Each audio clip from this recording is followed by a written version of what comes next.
Good morning, everybody. How you doing today? My name's Andrew. I'm Grandpa. I'm Joel. I'm Matt. I'm Aunt Becky. I'm Tracy. And we're some of the Veggie boys. And girls. And we'd like to thank you for stopping by. Hey, Becky. There's a lot of those Honey Crisp left.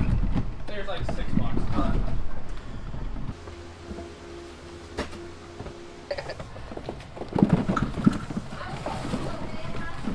Where are you going? In a cooler. Welcome back, everyone. It's so nice to see you. Early this morning, we have been working on filling up the farm market. We have all different types of baking and eating apples here, which is really important because everybody likes something different. But something that we do and that the customers really appreciate is we allow people to mix their baskets. So if you want a half bushel of apples, you could take from every variety of apples. You can make some pretty good applesauce that way. Keeping the apples filled up is like a full-time job. Seems that everybody that's coming in picks up apples. It's just the time of the year, but they also have a really good flavor because of all the dry weather we had. There's Grandpa. Look, there's Grandpa. However, for now, that's enough about apples. Even though I love apples, and I would talk about apples again because I like apples that much. But for now, that's enough about apples. Now yesterday we had a pretty exciting moment. We actually took our potato harvester out to test it, and it worked amazingly. Way better than picking them up off the ground. And I would have recorded it for you, but we took the machine out there just to test it, and we started using it, and it was working so well that we filled a few bins. I think it was one of those moments where we were just all so excited, we didn't want to stop. However, I'll definitely get footage of that later on. We had planned to dig potatoes today, but we did get a little rain last night, so we'll have to see if things dry out enough so that we can harvest.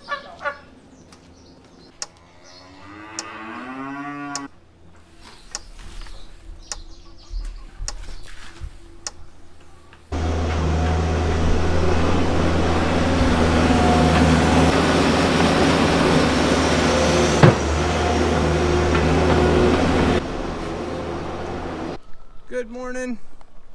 Morning. Daniel and I just got finished feeding the chickens and collecting eggs, and that should wrap up the animals for the morning. It was a pretty standard morning, basically a normal morning when it comes to taking care of the animals. We did add a little bit of bedding here and there, so that kind of spices things up. Ooh, bedding. Before I head up and find something else to do, I'm just walking from greenhouse to greenhouse to make sure all the plastic is blown up.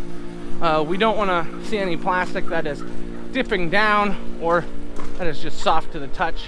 It should be pretty springy. Yeah, that's good. We can see how our outer layer of plastic is not sitting on our hoops. That is really, really important. It lets us know that the greenhouse is inflating correctly, which saves a lot of headaches because if we got some bad weather, we know these greenhouses would be okay, and we know our inflation fan is working correctly, and there's no holes, which we don't want holes in our greenhouse. Now our next job is gonna be seeing if it's too wet to dig potatoes today. So we're taking a little ride back to the fields. We're gonna run the windrower a little bit, see how wet it really is.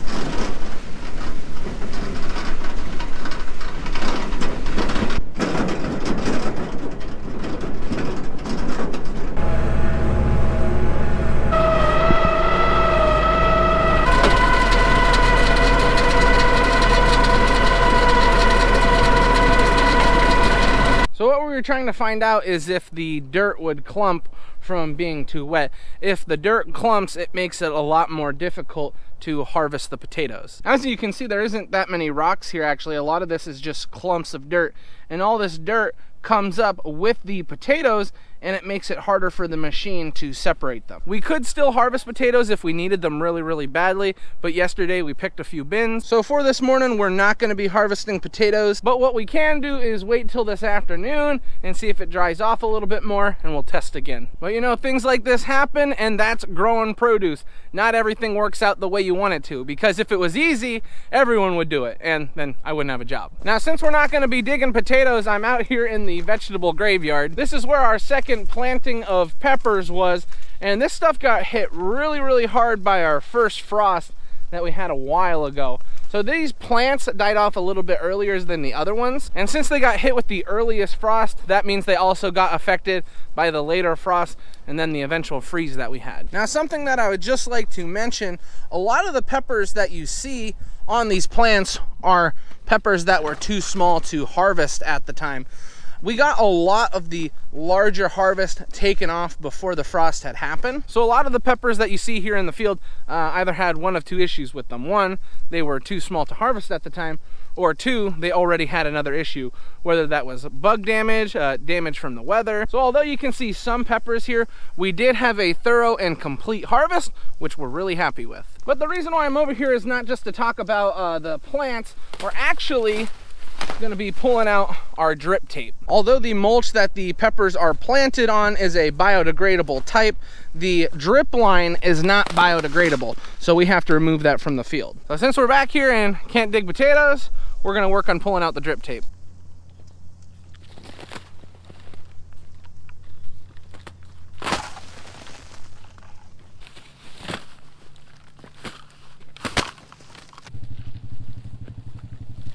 Still smells like basil out here.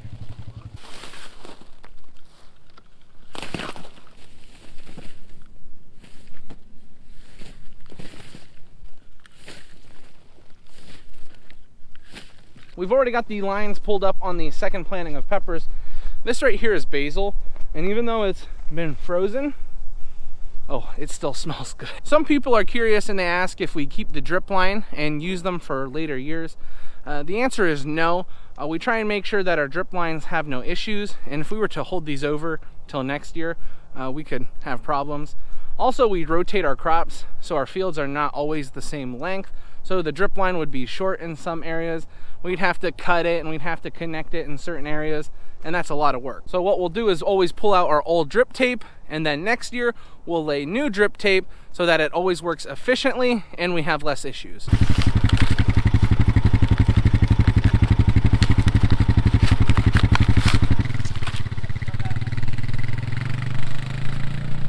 You know, as a vegetable farmer, it's really easy to get frustrated as you're walking from row to row and you see what could have been.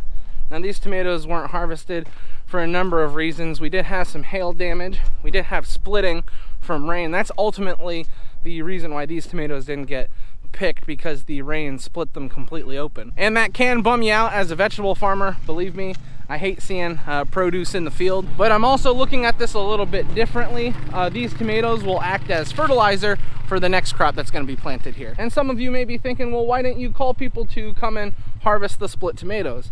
Well, as I mentioned, they don't store well, so these people would have to drop whatever they're doing and come and pick the tomatoes and then can them or jar them that day, which is not an easy thing to do.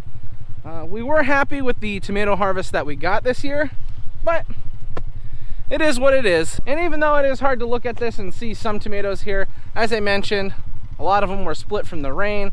We did deal with a lot of disease pressure and pest pressure this year. Now, even though it may look like there's a lot of tomatoes here, compared to what was here before we harvest, this is not much. And we would have only been able to harvest about a quarter of what was here. A lot of them weren't ripe at the moment. A lot of them split. We dealt with a lot of disease and pest pressure, but it is what it is. We won't complain. We're just happy with what we got. So all in all, we don't have too much produce that is left over in a normal year. This year was mostly because we got all that rain late that caused our tomatoes to split, but we had a pretty thorough harvest of everything else, and we're still harvesting our cole crops. Now, some things we will do to have a cleaner harvest. Occasionally we will have some people come in and pick, but that's usually very rare because we do such a good job at having a clean harvest. And as I mentioned before, we look at things a little bit different. Anything that is left over in the fields, it acts as a fertilizer for the next crop. A lot of the nutrients that plants need, or that these crops need, is found within the crop itself. So when that breaks down, it adds organic material into the ground, which attract worms, which aerates the soil, and all those nutrients get applied to the next crop. Anything we can reasonably do to have a better crop next year, we will always do. And sometimes things work out a little differently. With the tomatoes, we have a few extra tomatoes on the ground this year. Is it unfortunate? Yes. But we look at it as more fertilizer for next year. We've got all of the drip tape now pulled out of the peppers. And then up into the tomatoes, we are just about finished. We had to pull a few rows out by hand. The plants have not broken down to the point where everything will just rip out of the ground, so we got to do a little extra work. How we doing today, Joel? How's pulling drip tape going? Swell. We're getting her done. Just so they don't hear it from me, how do you feel about the extra produce that's still on the ground? Fertilizer for next year. Yeah, I'm sad that we didn't get it all picked, but it didn't really get wasted. All the phosphorus, potash, calcium, manganese, copper, zinc, sulfur, everything that's in those fruits and vegetables will be in the ground for next year's crop. We're just like, oh, it's a stable life. People love it. People love Matt.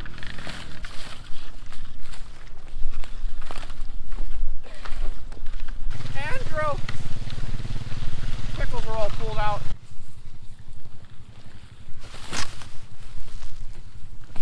A lot of deer poop. Uh-oh. That means the deer have been eaten.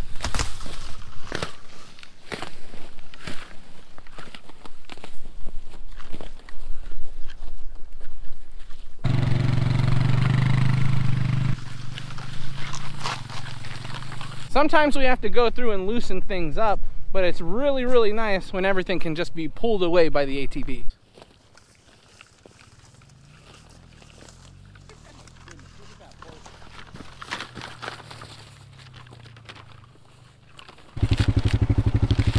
Look at this parsley.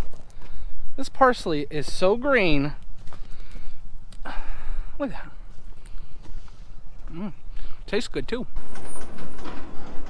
Oh, look at this. Looks like taco salad, so we're having Taco Salad Tuesday. We just got finished with lunch and we were sitting here discussing whether or not we wanted to dig potatoes, and it's raining now. So that kind of ends that discussion. We've decided that we're not gonna go pull drip tape right now because it's raining a little bit. It makes everything a lot more muddy than it was this morning. So we've decided on doing something a little bit different. We're gonna clean up all of these pumpkins that we have on these tables and give them to the cows. At this point in the year, we really don't sell too many pumpkins anymore, so we feel it best to just get them cleaned out and feed them to the cattle before they get any worse. Because as you can see, we do have some pumpkins here. They're starting to not look nice, and rather have them sit here and rot, rather get them out and throw them in the pasture. Pumpkins going down everywhere. Oh, come on, Pete.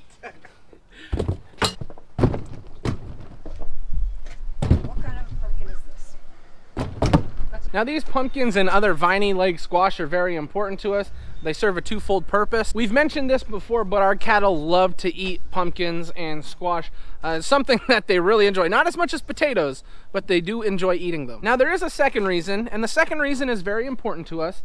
Plants in the cucurbit family, so pumpkin, squash, zucchini, cucumbers, these seeds contain an enzyme that acts as a natural dewormer. Now we've talked about that a few times on this channel, but I think it's just such an interesting fact that I like to share it as many times as I can. Now pumpkins being a part of that cucurbit family, and a lot of the gourds that we raise here, and squash being a part of that family, it means that they're really, really good for our cattle to eat. So rather than taking all this stuff and just dumping it in a field where it would act as a fertilizer for us, we like to go an alternative method and make sure that our cattle consume all of this. And to be 100% honest, it's just fun to throw this stuff. It's a lot of fun.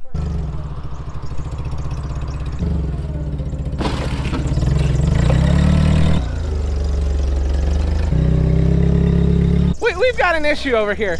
Petey, what did you want to make with the pumpkins? I want to make a pumpkin pie, but I called it an apple pie for some reason.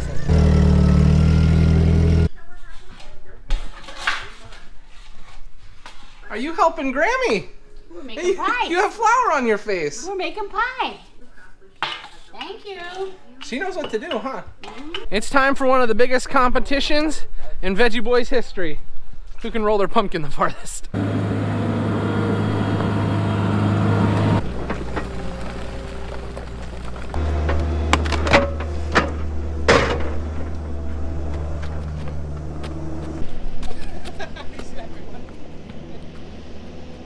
Pops open on the rock. That one's gonna win. That got a good one. Oh, we got her going. Oh, that's a good one. After Dad saw that there's no possible way to beat mine, he doesn't want to roll them anymore. I mean, let me just break my own record. Oh, that was terrible. That was a bad one. Let's see if I can get some out of this one. Oh, that's a good one.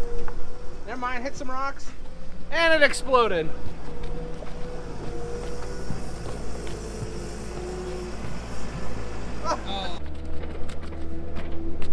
Oh, it started bouncing. That's not good. Oh, it blew up. I can get some speed. Yeah, you come over here and grab this fence and pull it back down. Oh, you might have it. Oh, Andy's got it. Yeah! Okay. Not only is this very beneficial for the animals, it's also a lot of fun. And as you can see, they're already down here getting ready to enjoy it.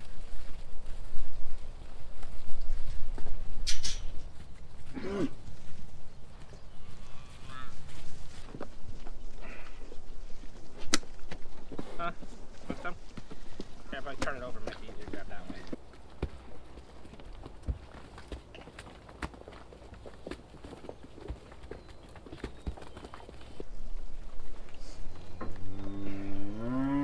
So whose pumpkin went the furthest? My pumpkin went the furthest, right? I don't think so. I thought my pumpkin went the farthest. You guys will just have to let us know in the comments. Who do you think had the longest pumpkin throw and the best pumpkin throw? I can see it right from here. Mine went the furthest. No, I see my big one. Can you guys see my big one down there? Yeah, I can see. I don't see Matthew's. Nope. I can see it. It's right Matthew, Matthew, it's okay that you're not as good at throwing pumpkins as I am. Well, mine got further into the weeds. That's why you can't see it. No, it didn't happen. Hey, somebody's gonna get run over here. Yeah. Where are you? Just let us know in the comments. We are approaching closing time here at the farm, so it's time to put everything away. Callie and Dad have already started taking pallets in, and all we have to do is pull some stuff off the shelves, and then we're done for the night.